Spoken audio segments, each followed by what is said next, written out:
നമസ്തേ. കേരളം ഇന്ത്യയുടെ പുതിയ ഭീകര കേന്ദ്രമായി മാറുകയാണോ?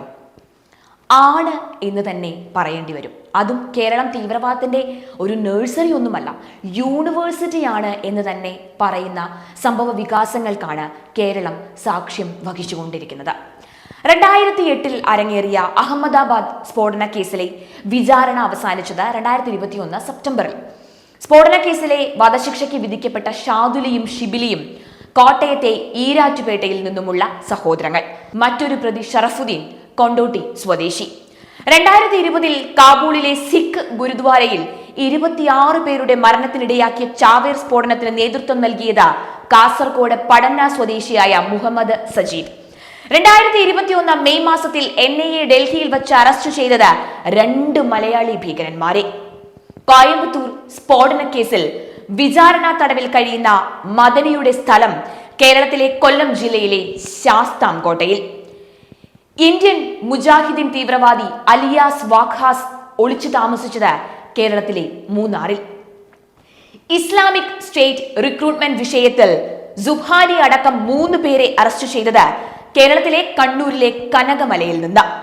കോഴിക്കോട് ഇരട്ട സ്ഫോടന കേസ് പ്രതിയും ലഷ്കർ ഇ തോയിബ പ്രവർത്തകനുമായ തടിയന്റെ വിട നസീർ ജനിച്ചതും വളർന്നതും കേരളത്തിലെ കണ്ണൂരിൽ.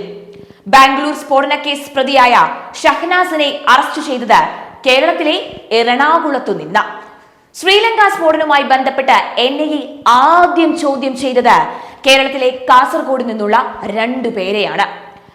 ഈ കഴിഞ്ഞ വർഷം ഉത്തർപ്രദേശിൽ വച്ച കേന്ദ്ര ഭീകരവിരുദ്ധ സേന അറസ്റ്റ് ചെയ്തത് മലയാളികളായ 2 പോപ്പുലർ ഫ്രണ്ട് പ്രവർത്തകരെ.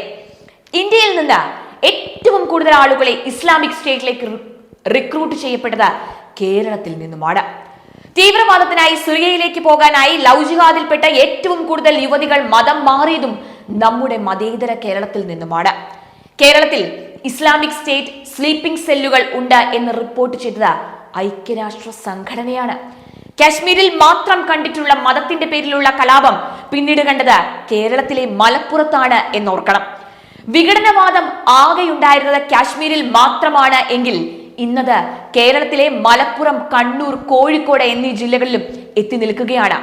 പുതിയൊരു മുസ്ലിം സംസ്ഥാനം വേണം എന്ന പേരിൽ. ഇതിനെതിരെ ഇനിയും കണ്ണടച്ചാൽ കാശ്മീർ എന്ന വടക്കേ അറ്റത്തെ സംസ്ഥാനത്ത് നിന്ന് കേരളം എന്ന തെക്കേ അറ്റത്തെ സംസ്ഥാനത്തേക്ക് 2500 കിലോമീറ്റർ ദൂരം ഉണ്ട് എങ്കിലും കാശ്മീർ എന്ന അശാന്തിയുടെ താഴ്വരയിൽ നിന്ന് കേരളം എന്ന ശാന്തി തീരത്തേക്കുള്ള ദൂരം വളരെ കുറഞ്ഞുകൊണ്ടിരിക്കും. അപ്പോഴും മുസ്ലിങ്ങൾ കിടന്ന് പറഞ്ഞുകൊണ്ടേയിരിക്കും ഇസ്ലാം എന്നത് പാവം മനോഹരനും സോമനുമാണ് എന്ന്. മലബാറിലെ ഇസ്ലാമിക മതമൗലികവാദ ഗ്രൂപ്പുകളുടെ ആവിർഭാവത്തിന് 1990കളുടെ മധ്യത്തിൽ നിന്ന് ഗൗരവകരമായ സംഭവങ്ങളുടെ ഒരു പരമ്പരയ്ക്ക് ശേഷം ഗുരുതരമായ മാനമാണ് ലഭിച്ചത്. 1993 ജൂലൈയിൽ നവോത്ഥാന പണ്ഡിതൻ മൗലവി അബ്ദുൽ ഹസൻ ചേകന്നൂരിനെ തട്ടിക്കൊണ്ടുപോയി കൊലപ്പെടുത്തിയത് ഈ മേഖലയിൽ ശക്തമായ മതമൗലികവാദ പ്രവണത ശക്തി പ്രാപിക്കുന്നതിന്റെ ആദ്യ സൂചനയായിരുന്നു. സെൻട്രൽ ബ്യൂറോ ഓഫ് ഇൻവെസ്റ്റിഗേഷൻ പോലും ഉൾപ്പെട്ട് വർഷങ്ങളോളം അന്വേഷണം നടത്തിയിട്ടും യഥാർത്ഥ പ്രതികളെ പിടികൂടാനാകാത്തത് പരിഷ്കരണ പ്രസ്ഥാനത്തിന് കനത്ത തിരിച്ചടിയായിരുന്നു. 1996 മലപ്പുറത്തെ കടലുണ്ടി പാലത്തിനടിയിൽ പ്ലാസ്റ്റിക് കവറുകളിൽ ഒളിപ്പിച്ച പൈപ്പ് ബോംബുകൾ, ഇരുമ്പ് ട്യൂബുകളിലെ നൈട്രോഗ്ലിസറിൻ ചാർജറുകളാണ് പിടിച്ചെടുത്തത്.